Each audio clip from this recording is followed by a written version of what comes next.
Hello guys, நான் உங்களுக்கு கிரிக்கல் Tamil. So இந்த வீடியோக்குள்ளே போகிறதுக்கு முன்னாடி நம்ம சேனலை சப்ஸ்கிரைப் பண்ணிக்கோங்க. ஸோ கைஸ், இந்த வீடியோ கொஞ்சம் ஸ்கிப் பண்ணாமல் பாருங்கள், ஏன்னா இதில் நிறையா அப்டேட்ஸ் இருக்குது. என்ன அப்படின்னா, ஐபிஎல்ல வந்துட்டு சலைவா பேனை வந்து தூக்கிட்டாங்க. ஸோ இனிமேல் பிளேயர்ஸ் வந்து சலைவாவை வந்து யூஸ் பண்ணிக்கலாம். ஸோ இன்னொரு முக்கியமான ஒரு ரூலை கொண்டு வந்திருக்காங்க. இது வந்து என்னால் எப்படின்னே நம்ப முடியல. அதாவது ஆஃப்டர் 11th ஓவர் வந்து பவுலிங் டீம் வந்து செகண்ட் நியூ பால் கிளைம் பண்ணிக்கலாம். ஆக்சுவலி இது நியூ பாலாக தருவாங்களா இல்லை அந்த 10 overs ஓல்டு பாலாக கொடுப்பாங்களான்னு தெரியல. எதுக்காக அப்படின்னு சொல்கிறாங்கன்னா, அந்த பால் யூசேஜை டியூ வரும்போது பால் வந்து ஒரு மாதிரி சொதன்னு ஆயிடுது, பால் வந்து ரொம்ப டேமேஜ் ஆகுது. ஸோ பவுலர்ஸ் எல்லாம் போட முடியலங்கிறதுக்காக, அந்த டியூவை அவாய்ட் பண்ணுறதுக்காக இந்த இன்னொரு பால் வந்து கொடுக்குறாங்களாமா. வந்து நான் சிஎஸ்கேவோட டிக்கெட் ஸ்கேம் விளையாட்டுக்கு ஒன்று போகிறேன். நிறைய பேர் நேற்று டிக்கெட் புக் பண்ண போய் டிக்கெட் கிடைக்கலன்னு சொல்லி நான் நிறைய சோஷியல் மீடியாவில் பார்த்தேன். ஸோ அதே மாதிரி நான் இப்போ உங்களுக்கு ஒரு ஸ்கேமை பற்றி சொல்ல தான் வந்திருக்கேன். அதாவது இப்போ நீங்கள் டிக்கெட் வந்து டிஸ்ட்ரிக்ட் ஆப்பில் புக் பண்ணுறீங்க அப்படின்னா, உங்களுக்கு மேட்ச் அன்னைக்கு ஒரு 1 o'clock 1:30 போலையோ ஒரு QR கோடு வந்து ஜென்ரேட் ஆகும். அந்த QR கோடை காட்டினா தான் உங்களை உள்ளே விடுவாங்க.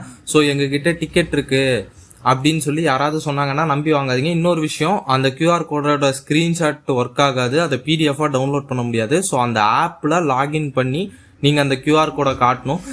இன்கேஸ் நீங்கள் யார்ட்டையா டிக்கெட் வாங்குறீங்க அப்படின்னா, அவங்களோட டிஸ்ட்ரிக்ட் ஆப்போட க்ரெடென்ஷியல் கொடுப்பாங்களா அப்படிங்கிறத செக் பண்ணிட்டு, அந்த க்ரெடென்ஷியல் உண்மையா அப்படிங்கிறத பார்த்துட்டு அதுக்கப்புறமா வாங்குங்க. 10,000 15,000 கொடுத்து டிக்கெட் வாங்குறேன்னு சொல்லி ஏமாந்து போயிடாதீங்க. இது வந்து இது வந்து உங்களுக்கு தெரியணும் அப்படிங்கிறதுக்காக தான் இதை நான் கொண்டு வந்தேன். ஸோ இதை பற்றின ஏதாவது டவுட்ஸ் இருந்தால் நான் கமெண்ட் செக்ஷனில் போடுங்க, நான் தனியாக இதுக்கு ஒரு வீடியோவே பண்ணுறேன். ஸோ இப்போ வந்து நம்ம அப்டேட்ஸ்குள்ளே போகலாம். இப்போ நம்ம ப்ராக்டிஸ் செஷன் வந்து நடந்துட்டு இருக்கு. சிஎஸ்கே ப்ராக்டிஸ் செஷன் எல்லாருக்குமே தெரியும். அந்த ப்ராக்டிஸ் செஷனில் வந்து தலை தோனி வந்து பத்திரானா ஒரு 6 அடிக்கிறாரு. அந்த கிளிப் தான் அது. இங்கே பாருங்க, என்ன மாதிரி ஒரு ஹெலிகாப்டர் ஷாட் அடிச்சுட்டு அதை பார்த்து பத்திரானா சிரிக்கிறாருங்க. வேற யாரும் அடிச்சுதான் பத்திரானா கொஞ்சம் அப்செட் ஆயிருப்பாரு. தலை அடிச்சோன்னு பார்த்து சிரிக்கிறாரு.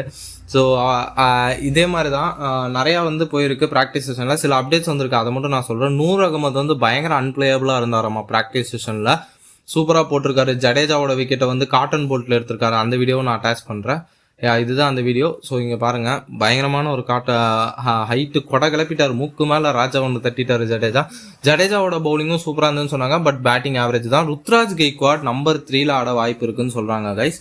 ஏன்னா ப்ராக்டிஸ் செஷனில் நிறைய மேட்ச்சில் நம்பர் 3 ஆடி இருக்காரு. ஒரு மேட்ச்சில் வந்து கொஞ்சம் சுமாராக பர்ஃபார்ம் பண்ணி மிச்ச மேட்ச்சில் கொஞ்சம் நல்லா ஆடி இருக்காருன்னு நான் கேள்விப்பட்டேன். அதனால இதுதான் இப்போதைக்கு சிஎஸ்கேவோட ப்ராக்டிஸ் செஷன் அப்டேட். தலையும் நல்லா ஆடி இருக்காருன்னு கேள்விப்பட்டேன். எஸ்பெஷலி கலீல் அகமது வந்து சூப்பராக போட்டிருக்காராமா. நூர் அகமது நல்லா போட்டிருக்காரு. அதுக்கப்புறம் வந்து நம்ம திரிபாதி தான் ஹீரோ ஆஃப் த டே. அவர் தான் சேசிங் டீமுக்காக ஒரு 47 அடித்து ஜெயிக்க வச்சிருக்காரு. ப்ளஸ் இன்னொரு மேட்ச்லேயும் வந்து அவர் ஒரு 50+ ஸ்கோர் பண்ணியிருக்காருன்னு சொல்லி நான் ஒரு அப்டேட் பார்த்தேன். ஸோ இவ்வளோ தான் சிஎஸ்கேவோட ப்ராக்டிஸ் செஷன் அப்டேட். வேறு ஏதாவது வந்தால் உங்களுக்கு நான் ஷேர் பண்ணுறேன்.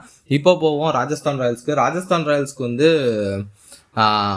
ஜெய்ஸ்வால், சாம்சன் அண்ட் பராக் இவங்க 3 பேருமே பயங்கரமாக ஆடிட்டு இருக்காங்க நெட்ஸில்.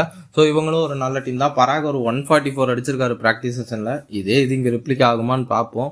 அதுக்கப்புறம் நம்ம இப்போ போக போகிற அப்டேட் வந்து மும்பை இந்தியன்ஸ் வந்து அவங்களோட கேப்டன் வந்து ஃபர்ஸ்ட் மேட்ச்சுக்கு அனௌன்ஸ் பண்ணிட்டாங்க. அது வந்து வேற யாரும் இல்லை, நம்ம சூரியகுமார் யாதவ் தான். இது நம்ம ஃபர்ஸ்டே ப்ரெடிக்ட் பண்ணியிருந்தோம், அவர் தான் பண்ணுவார் ஹர்திக் பாண்டியாவோட ஆப்சன்ஸ்லன்னு. ஏன்னா இந்தியன் டீம் கேப்டனாக இருக்காரு. ஸோ அதனால் சூரியகுமார் யாதவ் வந்து மும்பை இந்தியன்ஸை கேப்டன் பண்ணுறாரு கைஸ். இன்னொரு அப்டேட் இருக்கு ஆர்ஆர் சைட்லேருந்து. அது என்ன அப்படின்னா, சஞ்சு சாம்சனுக்கு கையில் அடிபட்டுறது நமக்கு எல்லாருக்கும் தெரியும்.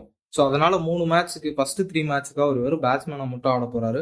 ஸோ இம்பாக்ட் பிளேயரா பேட்ஸ்மேனா உள்ள வந்து திரும்ப வெளியே போயிடுவாரு. ஸோ அவருக்கு பதிலாக ஸ்டாண்டின் கேப்டனாக யார் இருக்க போறா இந்த ஃபர்ஸ்ட் 3 மேட்ச்க்கு அப்படின்னா ரியான் பராக் தான். ஸோ அவ்வளோதான் இன்னைக்கான அப்டேட்ஸ். ஸோ இந்த வீடியோ பிடிச்சிருந்தா நம்ம சேனலை லைக் பண்ணி ஷேர் பண்ணி ஒரு சப்ஸ்கிரைப் பண்ணிக்கோங்க கைஸ். பாய்.